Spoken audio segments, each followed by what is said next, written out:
नमस्कार दोस्तों, आज की इस वीडियो में हम बात करेंगे प्रेजेंट टाइम पर जो सुमन बेरी है ये काफ़ी ज़्यादा सुर्खियों में है। आज की इस वीडियो में हम बात करेंगे सुमन बेरी के बारे में, तो बिना आपका ज़्यादा समय लिए वीडियो को शुरू करते हैं। सबसे पहले बात करें ये सुर्खियों में क्यों है, तो जो सुमन बेरी हैं इन्हें अभी हाल ही में नीति आयोग के नए उपाध्यक्ष के रूप में नियुक्त किया गया है।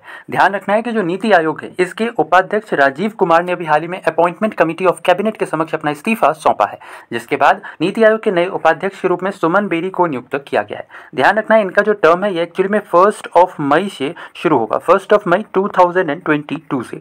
इसके साथ ही साथ ध्यान रखना है कि जो सुमन बेरी हैं इन्होंने ऑक्सफोर्ड यूनिवर्सिटी से अपनी जो पढ़ाई है उसे पूरा किया है और साथ ही साथ वह NCAER के पूर्व निर्देशक भी रह चुके हैं। NCAER यानी कि national council for applied economic research, जिसकी स्थापना वर्ष 1956 में की गई थी। इसके साथ ही साथ जो सुमन बेरी है ये एक्चुअली में यूपीए के कार्यकाल में यानी कि जो कांग्रेस का टर्म था इसके अंतर्गत जो सुमन बेरी हैं ये प्रधानमंत्री के इकोनॉमिक एडवाइजरी काउंसिल के सदस्य भी रह चुके हैं। इसके साथ ही साथ जो सुमन बेरी हैं ये राष्ट्रीय सांख्यिकी आयोग यानी कि जो नेशनल स्टैटिस्टिकल कमीशन है इसके भी सदस्य के रूप में काम कर चुके हैं।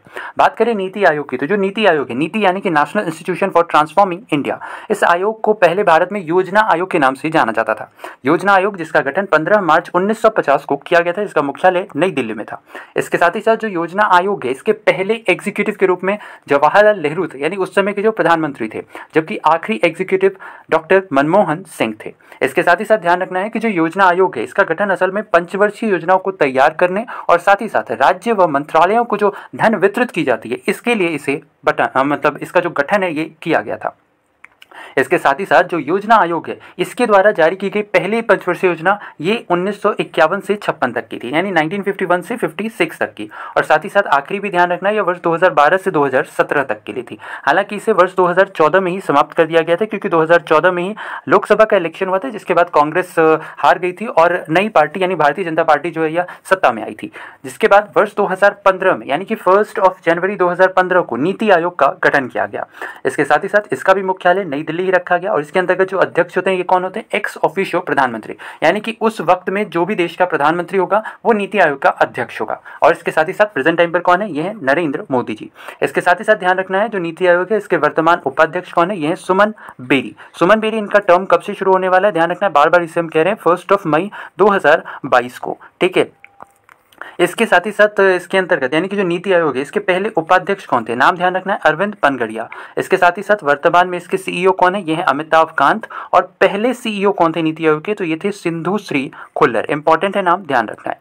इसके अलावा बात करें जो नीति आयोग है ये मेनली 7 प्रिंसिपल, 7 स्तंभ पर काम करता है। कौन कौन सा? The first one that is pro people, यानी कि ये मेनली समाज और व्यक्तियों की आकांक्षाओं को पूरा करने का काम करता है।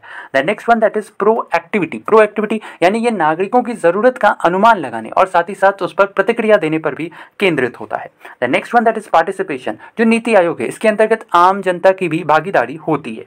The next one that is empowerment. Empowerment यानी ये एक्चुअली में लोगों और खास तौर पर महिलाओं को उनके जीवन के सभी हिस्सों में सशक्त बनाने का काम भी करता है। इसके अलावा ऑल इंक्लूसिव यानी इसके अंतर्गत सभी जात, धर्म, लिंग के लोग शामिल होते हैं।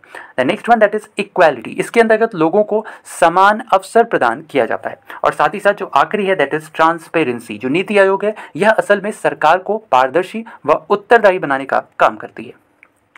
इसके अलावा बात करें नीति आयोग के द्वारा जारी की जाने वाली कुछ इंपॉर्टेंट इंडेक्स, यानी ये सारी की सारी एक्चुअली में इंडेक्स है जो कि नीति आयोग के द्वारा जारी की जाती है, जिनमें से जो इंपॉर्टेंट है वो ध्यान में रखना है। सबसे पहले तो सारे इंडेक्स एक बार देख लेते हैं। That is composite water index, district hospital index, export preparedness index, global innovation index, India innovation index, multi dimensional poverty index, school education quality index, SDG India index, state energy index और the last one that is state health index. जिनमें से ये जो 2 index है that is SDG यानी sustainable development goal India index और साथ ही साथ स्टेट हेल्थ इंडेक्स, ये एक्चुअली में एग्जाम्स में पूछे जा चुके हैं। तो इन दोनों ही इंडेक्सेस को हम यहाँ पर देख लेते हैं। साथ ही साथ आप चाहें तो नीति आयोग के वेबसाइट पर जाकर के बाकी सारी इंडेक्सेस को भी चेक कर सकते हैं।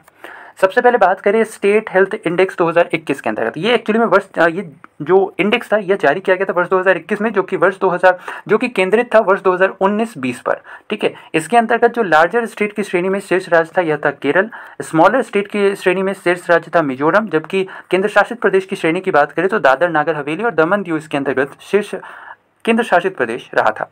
इसके साथ ही साथ यहाँ आप देख सकते हैं ये मैप लार्जर स्टेट की श्रेणी में ओवरऑल परफॉर्मेंस है, जिसके अंतर्गत केरल शीर्ष राज्य रहा था।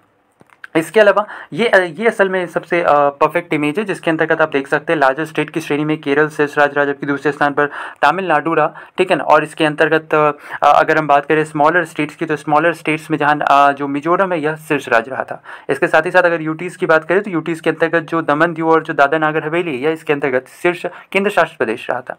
इसके साथ ही साथ बात करें जो अगली इंडेक्स है, that is SDG India index, यानी sustainable development goal India index, इसके अंतर्गत जो शीर्ष राज्य रहा था यह था केरल।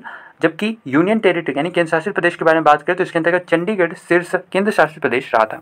इसके अलावा वोस्ट स्टेट यानी इसके अंतर्गत जो SDG इंडिया इंडेक्स था, इसके अंतर्गत सबसे खराब परफॉर्मेंस करने वाले राज्यों में बिहार, झारखंड और असम था।